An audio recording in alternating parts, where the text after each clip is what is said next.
So how's this all shaking out? Well, of course, we had a weekend to kind of see how the ripple effects will affect Hong Kong and its role, of course, as an international financial hub. The local government, the Hong Kong government, putting out a 949-word statement that they are not, quote, unduly worried about those trade restrictions or trade benefits being removed, as well as the sanctions that were announced by Trump on Friday.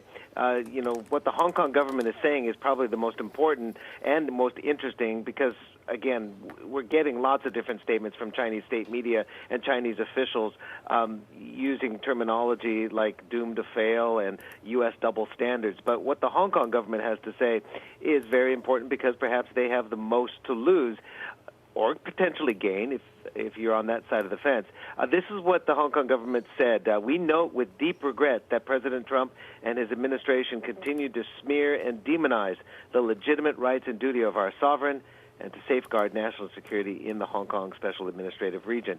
So that is a statement from the Hong Kong government, not Beijing. So it's interesting, too, is Paul Chan, he's the financial secretary, he gave an interview to local media, mainland media, Global Times, and he insisted that the actions by Trump would have little impact on the city's economy. Again, he cited the fact that the Hong Kong's economy is now more dominated by the services sector, not necessarily manufacturing.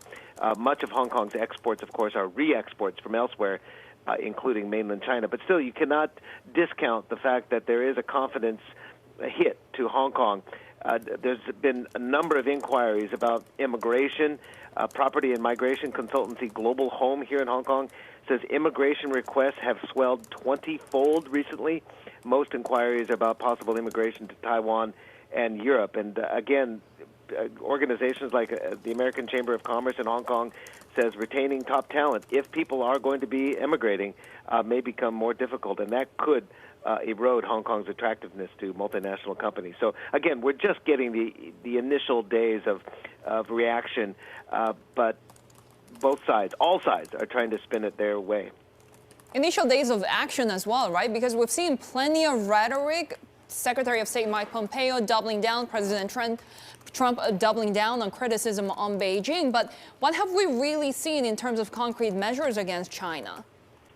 Yeah, and that is true because the statement was full of bluster on Friday from Donald Trump, but not a lot of specifics. What we do know from Mike Pompeo on the Sunday talk shows, he says Donald Trump has ordered a review of all the privileges that the United States bestows on Hong Kong and then begin the work to eliminate them. Of course, these trade policies and benefits are under the U.S. Hong Kong Policy Act of 1992, where the U.S. treats Hong Kong differently than mainland China in trade, commerce, and other areas. And keep in mind, it's not just about the trade benefits. There's lots of different agreements between Hong Kong and the United States, including an extradition treaty. There's more favorable visa policies than Chinese for mainland China.